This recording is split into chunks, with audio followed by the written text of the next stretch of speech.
Another day, another video.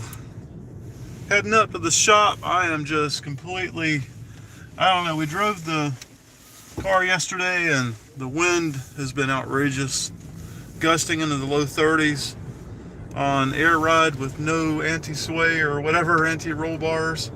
Uh, wasn't too fun. It wasn't even fun driving my truck home after the fact.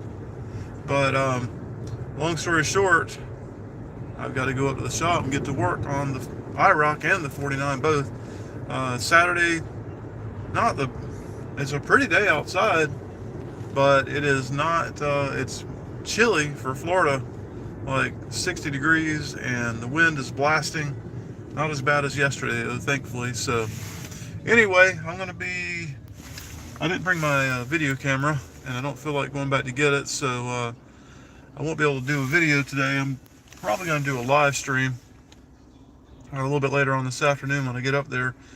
But we drove the 49 yesterday on a trip, went up out of town, went to a big thing called Fleeing Across Florida. It's a big statewide flea market / garage sale day, I guess, up on Highway 90.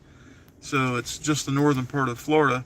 But long story short, we wanted to take the 49 up there because it's a cool area, got some cool pictures and things.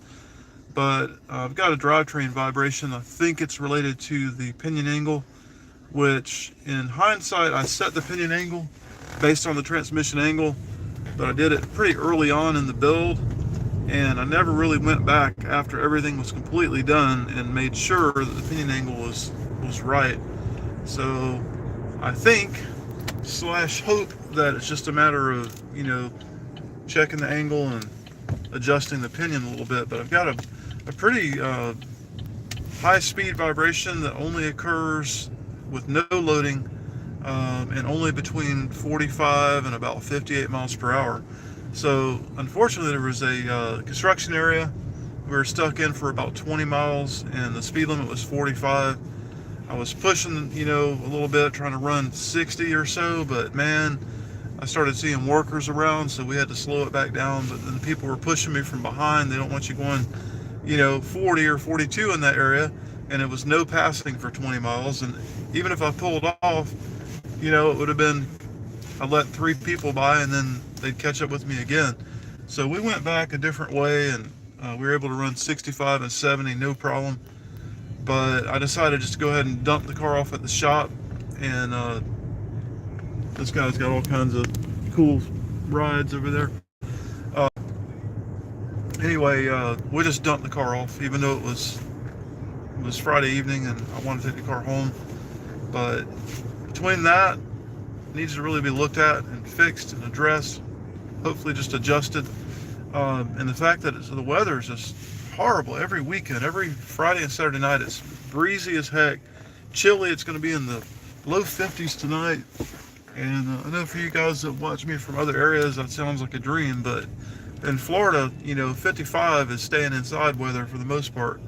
I mean, look at me. I'm in Florida. It's 60 degrees, and I'm wearing what I would consider a winter coat here in Florida. But I just want to make sure I can be warm today no matter what. So, long story short, that's the plan. I'm going to run up to the shop. The IROC, we dropped the 4.8 in it yesterday, pushed it out into the non-lift bay. So we're going to do a little bit of looking at that. I don't have really anything that I can use to build the turbo system yet, but I'm going to make a list today of things that I need. I just realized my fuel injection harness was for Gen 1, and in theory I could probably make it work, by changing a few things, but I think I'm just going to sell that harness and buy the 58X harness for my LS. I don't know what you do when you switch to a 24X engine. Do you just change the connector and relocate it, or is there more to it? I haven't really researched it, but in any case, hopefully I'll just stay with the 58X. But let's say that engine just grenaded, and then the only things I can find were 24X. I need to look into that. I really don't know what all the differences are. I know the location's different. I know that the factory PCM is different, but I don't know that anything else really changes on those. So Anyway, just my ignorance when it comes to LS. I know nothing about them really. It's still kind of comical, as much as I've been into cars my whole life, how I just completely went around it. Went straight to an LT based car when I got the 50th anniversary Camaro. And so this is my first LS, and like I said, I don't know much about it. Anyway, I've got to run by a flooring store real quick, pick up some samples for the rental house that we're working on, and then I'm heading up to the shop. So hopefully I'll check in a little bit later this afternoon with an update on what's going on with the 49. Catch you guys later.